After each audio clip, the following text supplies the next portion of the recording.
नमस्कार विद्यार्थी मित्रांनो, स्वागत आहे तुमचं SK MPSC अकॅडमी या आपल्या यूट्यूब चॅनलमध्ये। आज दिनांक 17 जुलै 2024 वार आहे बुधवार। तुमच्यासाठी घेऊन आलो आहे संपूर्ण वृत्तपत्र विश्लेषण, ज्यामध्ये या ठिकाणी आपण Loksatta newspaper, the Indian express, the Hindu या न्यूजपेपरमध्ये ज्या कोणत्या न्यूज स्पर्धा परीक्षे दृष्टिकोनातून आपल्यासाठी महत्त्वाच्या असतात त्यांना या ठिकाणी आपण डिस्कस करत असतो। जे काही आजची आपली डिस्कशन आहे त्यामध्ये या ठिकाणी मित्रांनो आपण मनी बिल, व्यापार तोल, कावेरी नदी, भारत रशिया संबंध, परमार घराणे, भारतीय अंतराळ कार्यक्रम, डिजिटल व्यवहार, केंद्रीय अर्थसंकल्प आणि युक्रेन शेजारी देश यावर आधारित ज्या काही न्यूज आहेत त्यांना या ठिकाणी आपण MCQ क्वेश्चनच्या माध्यमातून डिस्कस करण्याचा प्रयत्न करणार आहोत। चला तर जे काही आजची आपली डिस्कशन आहे तिला या ठिकाणी आता आपण सुरुवात करूया।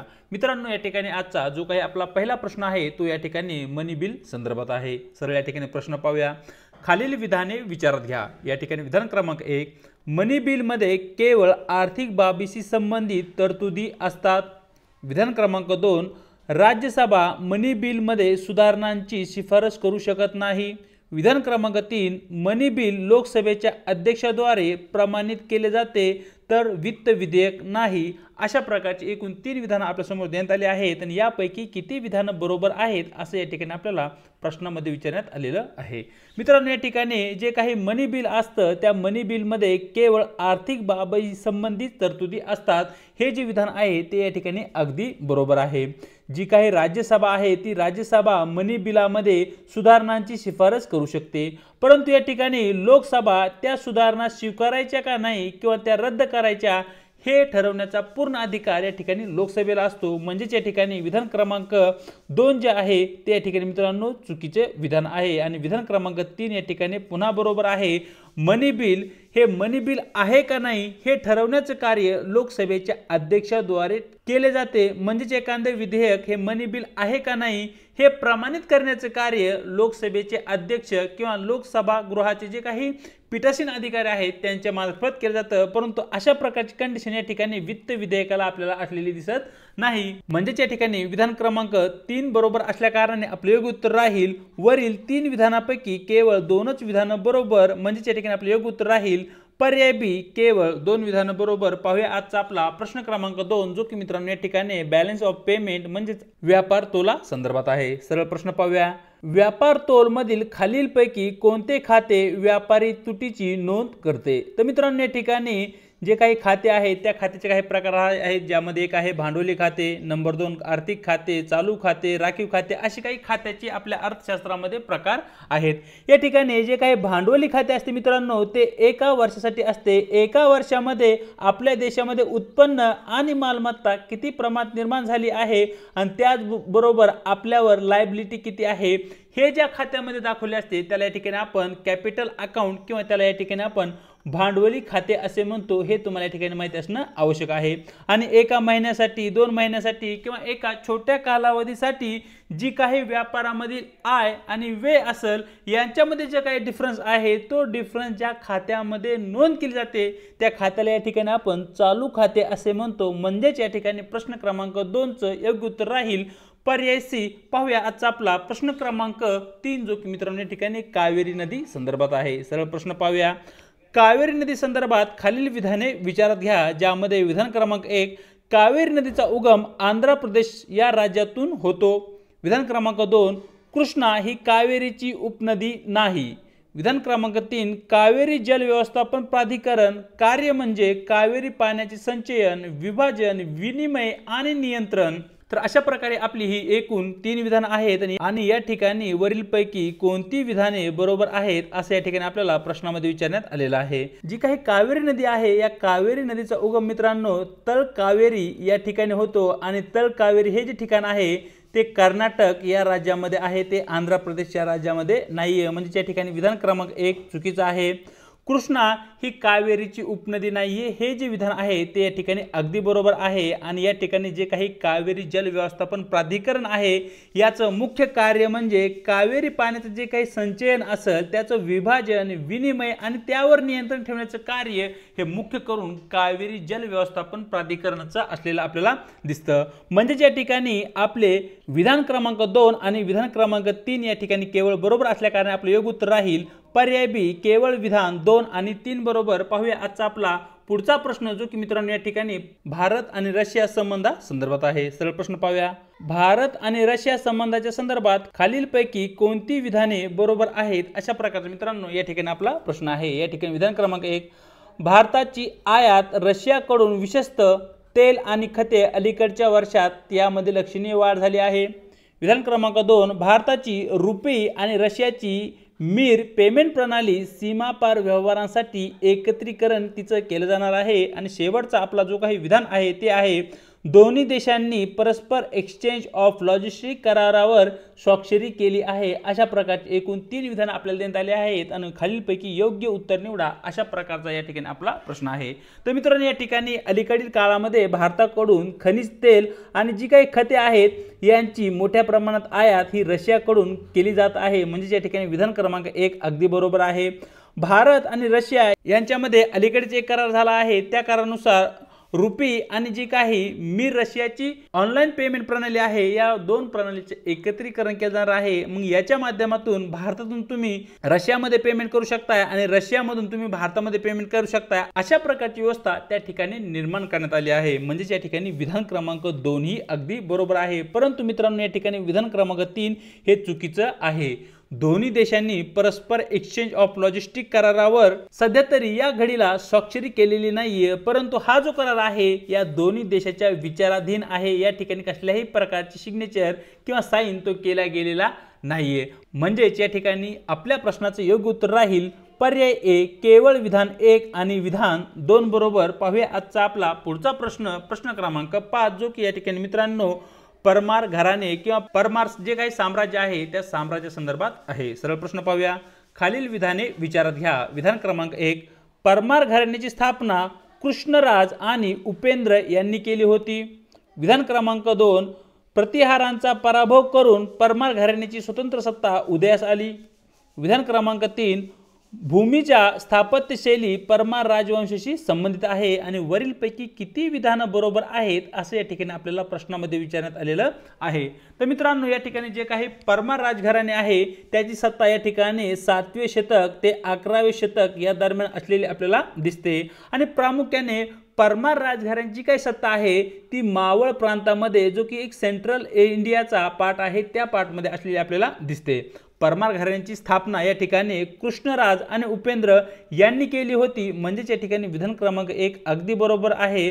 परमार राजघराण्याची जी काही सत्ता आहे ती स्वतंत्ररित्या उदयास आली होती आणि या ठिकाणी त्यांनी राष्ट्रकूटांचा पराभव करून या ठिकाणी परमार घराण्याची स्वतंत्र सत्ता स्थापन केली आपल्याला दिसते। म्हणजे या ठिकाणी विधान क्रमांक 2 चुकीचं आहे आणि या ठिकाणी भूमी ज्या स्थापत्यशैली जी आहे ती जी की या ठिकाणी नगारा मंदिर स्थापत्यशैलीशी बरोबरीची आहे, ती स्थापत्यशैली या ठिकाणी परमार राजघराण्याकडून स्थापन करण्यात आली होती किंवा त्या स्थापत्यशैलीशी या ठिकाणी परमार घराण्याचा आपल्याला संबंध असलेला दिसतो। म्हणजे या ठिकाणी वरील 3 विधानामध्ये विधान क्रमांक 1 आणि विधान क्रमांक 3 बरोबर असल्या कारणाने आपलं योग्य उत्तर राहील पर्याय सी। पाहूया आजचा आपला प्रश्न क्रमांक 6, जो की मित्रांनो या ठिकाणी भारतीय अंतराळ कार्यक्रमा संदर्भात आहे। सरळ प्रश्न पाहूया।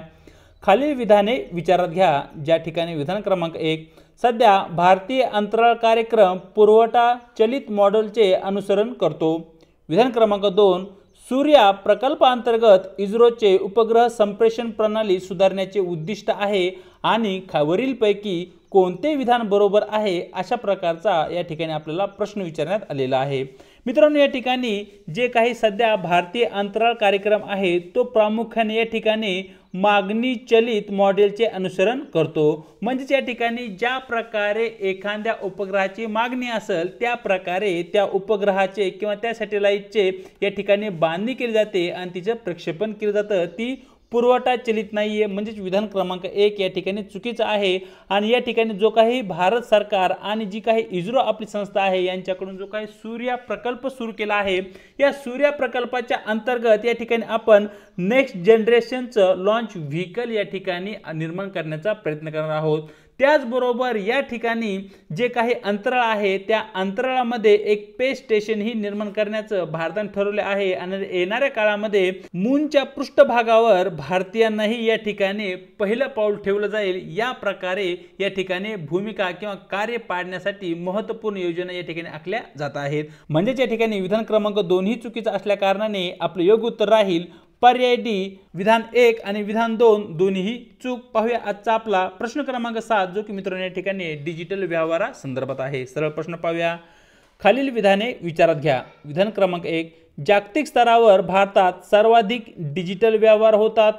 विधान क्रमांक 2, 2023-24 साठी नुकत्याच जाहीर झालेल्या सस्टेनेबल डेव्हलपमेंट गोल इंडिया इंडेक्समध्ये भारताने सर्व शाश्वत विकास लक्ष्य साध्य करण्यामध्ये सुधारणा केली आहे आणि या ठिकाणी वरीलपैकी कोणते विधान बरोबर आहे असे या ठिकाणी आपल्याला प्रश्नामध्ये विचारण्यात आलेलं आहे।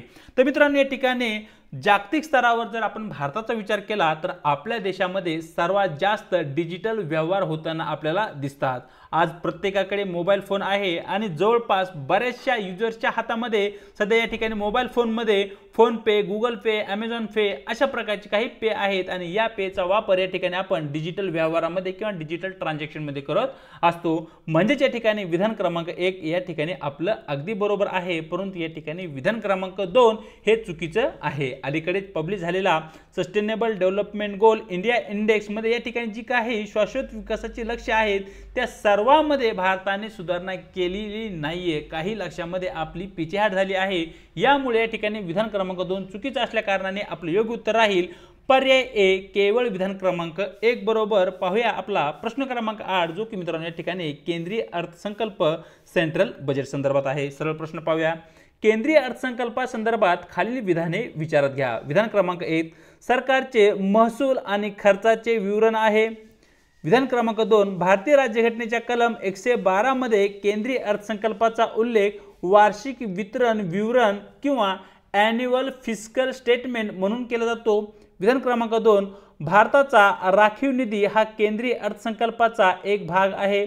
विधान क्रमांक 4, केंद्रीय अर्थसंकल्पातील हवाला समारंभ हा अर्थसंकल्प सादर झाल्यानंतर साजरा केला जातो। अशा प्रकारचे एकूण 4 विधाने या ठिकाणी आपल्याला देण्यात आली आहेत। यापैकी किती विधानं बरोबर आहेत असे या ठिकाणी आपल्याला प्रश्नामध्ये विचारण्यात आलेलं आहे। तर मित्रांनो या ठिकाणी अर्थसंकल्प म्हणजे काय, तर एका ठराविक वर्षामध्ये जे काही सरकार आहे किंवा देश आहे त्या देशाला मिळणारं उत्पन्न किती आहे आणि त्या ठिकाणी होणारा खर्च किती आहे याचं जे काही विवरण आहे, या संदर्भात जे काही डॉक्युमेंट आहे, कागदपत्र आहे, त्याला या ठिकाणी आपण अर्थसंकल्प असं म्हणतो। म्हणजे या ठिकाणी विधान क्रमांक 1 या ठिकाणी अगदी बरोबर आहे। आपल्या भारतीय राज्यघटनेच्या कलम 112 मध्ये या ठिकाणी जो काही केंद्रीय अर्थसंकल्प आहे त्याचा बजेट असा उल्लेख न करता त्या ठिकाणी त्याचा उल्लेख वार्षिक वित्तीय विवरणपत्र असा केला आहे। त्याचा उल्लेख या ठिकाणी ॲन्युअल फायनान्शियल स्टेटमेंट असा केला आहे। हे जे विधान आहे ते या ठिकाणी अगदी बरोबर आहे। या ठिकाणी विधान क्रमांक 3 आणि विधान क्रमांक 4 ही दोन्ही विधान मित्रांनो या ठिकाणी चुकीचं आहे। भारतामध्ये किंवा भारताचा जो काही केंद्रीय अर्थसंकल्प आहे त्यामध्ये रिझर्व्ह फंड किंवा राखीव निधी अशा प्रकारचा कसलाही शब्दप्रयोग आपल्याला आढळत नाही आणि त्याचबरोबर केंद्रीय अर्थसंकल्पातील जो काही हलवा समारंभ आहे तो अर्थसंकल्प सादर झाल्यानंतर साजरा केला जात नाही, तर अर्थसंकल्प सादर होण्याच्या पूर्वी म्हणजे अगोदर सुरुवातीला तो या ठिकाणी साजरा केला जातो। म्हणजे या ठिकाणी जो काही आपला प्रश्न क्रमांक 8 आहे त्याचे योग्य उत्तर राहील पर्याय बी, वरील 4 विधानांपैकी केवळ 2च विधानं बरोबर आहेत। पाहूया आजचे आपले शेवटचे 2 प्रश्न, ज्यामध्ये एक आपला प्रश्न युक्रेन या देशावर आधारित आहे। सरळ प्रश्न पाहूया, खालील राष्ट्रांचा विचार करा ज्यामध्ये number 1 Poland, 2 Germany, 3 Russia, 4 Hungary, 5 France आणि 6 रोमानिया। वरीलपैकी किती देशांची सीमा युक्रेनशी लागून आहे अशा प्रकारचा मित्रांनो या ठिकाणी आपल्याला प्रश्न विचारण्यात आला आहे। तर मित्रांनो या ठिकाणी साइडच्या मॅपमध्ये तुम्ही युक्रेन या देशाची लोकेशन पाहू शकताय। या ठिकाणी जर साऊथला या ठिकाणी आपण सुरुवात केली तर सर्वप्रथम या ठिकाणी आपण मोल्डोवा हा देश तुम्ही पाहू शकताय, त्यानंतर रोमानिया हा देश आहे, त्यानंतर हंगेरी या देशाची सीमा लागते, स्लोव्हाकिया या देशाची, शेवटी बेलारूस आणि रशिया या देशाची सीमा या ठिकाणी आपल्याला युक्रेन या देशाला लागून आहे। त्या ठिकाणी पहा रशिया या देशाची एक सीमा या ठिकाणी युक्रेन या देशाला लागून आहे, रोमानिया या देशाची एक सीमा या ठिकाणी युक्रेन या देशाला लागून असलेली आपल्याला दिसते आणि शेवटचे 2 हंगेरी आणि जो काही पोलंड देश आहे। अशा प्रकारे या एकूण 6 देशापैकी जे काही 4 देश आहेत त्या 4 देशाची सीमा या ठिकाणी मित्रांनो युक्रेन या देशाला लागून आहे। म्हणजे या ठिकाणी आपलं योग्य उत्तर राहील पर्याय बी, फक्त 4 देश। पाहूया आजचा आपला शेवटचा प्रश्न, which is on international atomic energy agency. Let's see directly our question. Consider the following statement about International Atomic Energy Agency. Statement 1. The International Atomic Energy Agency is an independent agency that reports to both United Nations General Assembly and United Nations Security Council. Statement 2. The International Atomic Energy Agency is primarily responsible for promoting the peaceful use of nuclear energy and preventing its use for military purposes. Which of the above statements are correct? That is our question. So friends, statement 1 is a right. International Atomic Energy Agency is a independent agency. It's a right, but it submit report to two agencies, which is one is United Nations General Assembly and another is United Nations Security Council. So statement number 1 is correct and statement number 2 is also correct. The primary responsibility of International Atomic Energy Agency is to promoting peaceful use of nuclear energy and preventing its use for military purposes. So our answer will be option C. Both statement 1 and 2 are correct. तर अशा प्रकारे मित्रांनो दिनांक 17 जुलैचे जे काही आपलं वृत्तपत्र discussion आहे ते या ठिकाणी आपण पूर्ण केलं आहे. व्हिडिओ जर आवडला तर व्हिडिओ लाईक करा, आपल्या मित्रांसोबत शेअर करा आणि अशा प्रकारच्या नवनवीन व्हिडिओसाठी आपल्या YouTube चॅनलला अवश्य सबस्क्राइब करा. त्याचबरोबर व्हिडिओच्या डिस्क्रिप्शन बॉक्समध्ये देण्यात आलेली आपल्या टेलिग्राम चॅनलची जी काही लिंक आहे त्या ठिकाणी तुम्हाला आपले टेलिग्राम चॅनल सुद्धा जॉइन करायचे आहे. त्याच्या माध्यमातून आपल्या प्रत्येक व्हिडिओच्या लिंक्स आणि त्याचबरोबर स्पर्धा परीक्षेसंदर्भात महत्त्वपूर्ण ज्या काही अपडेट आहेत त्याही तुम्हाला या ठिकाणी भेटून जातील. आणि शेवटी जी काही आपली डिस्कशनची PDF आहे ती PDF ही येणाऱ्या काळामध्ये त्या ठिकाणी तुम्हाला अवेलेबल होऊन जाईल. आज इथे थांबत आहोत. भेटूया एका नवीन व्हिडिओ सोबत.